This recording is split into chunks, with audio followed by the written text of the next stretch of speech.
Allez, pousse, pousse, pousse, pousse, encore. Allez, la fois jusqu'au bout. Allez, allez, encore. Allez, le dernier.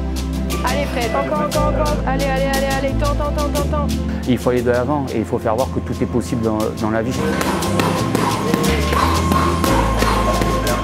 Donc j'ai eu un grave accident en 1994 avec plusieurs opérations.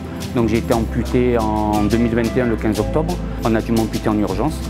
Je me suis entraîné et il y a 3 mois de ça, je me suis mis l'objectif d'aller faire le Kilimandjaro.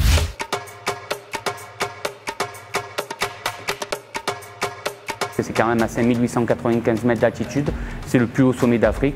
Donc je vais tenter celui-là et si j'y arrive, j'irai faire l'Everest si c'est possible. Donc nous partons le 27 septembre 2023 pour une ascension de 7 jours. Ça va être très galère parce que moi je suis amputé fémoral, donc j'ai pas de genou et j'ai pas d'appui. Tout en sachant que sur ma jambe valide, j'ai plus de ligaments croisés antérieurs et j'ai un ménisque fissuré. Voilà, donc je pars avec 2 handicaps, mais je pars avec une bonne équipe, un bon prothésiste Victor, une bonne kiné Amy et Marion qui nous filme. Il faut savoir que Fred, il est quand même assez... il s'entraîne bien, il s'entraîne dur tout le temps. On le voit s'entraîner ici, nous, tous les jours et il est très... On sait très bien que si on a le dos tourné, il ne nous arnaquera pas 1 ou 2 répétitions sur sa série. Au contraire, s'il peut en faire 2 ou 3 de plus, il les fera, quoi. Et j'ai moi-même quelqu'un dans mon entourage aussi qui est touché par l'amputation. Et donc du coup, je pense que j'y suis d'autant plus sensible. C'est moi qui suis allée vers lui, qui me suis intéressée à son histoire, à son projet du coup du Kilimandjaro. Je me trouvais ça incroyable.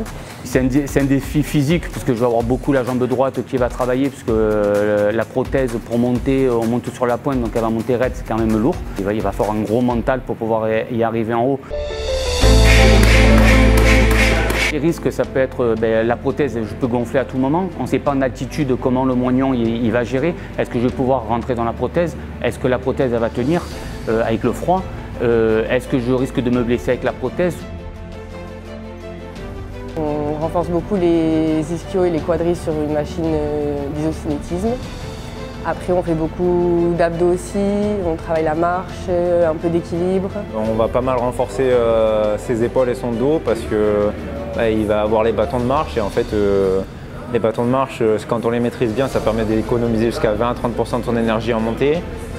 Et donc on va beaucoup avoir besoin de pousser et tout ça, donc tout ce qui est des exercices de tirage à l'élastique ou de relevé de poids. Et ensuite, pour travailler son endurance, on peut utiliser les cordes ondulatoires ou un peu de boxe par exemple.